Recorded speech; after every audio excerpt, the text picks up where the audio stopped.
writing valuable and reading books.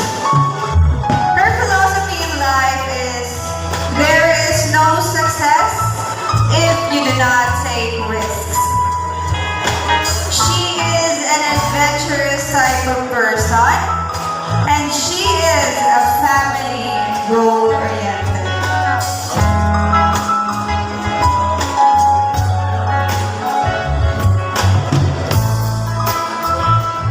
Everyone, let's welcome our Mutya ng Lavizares 2022, Miss Lalian G. Rubio. A round of applause.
Honorable Elite Officer Daga and Mrs. Mr.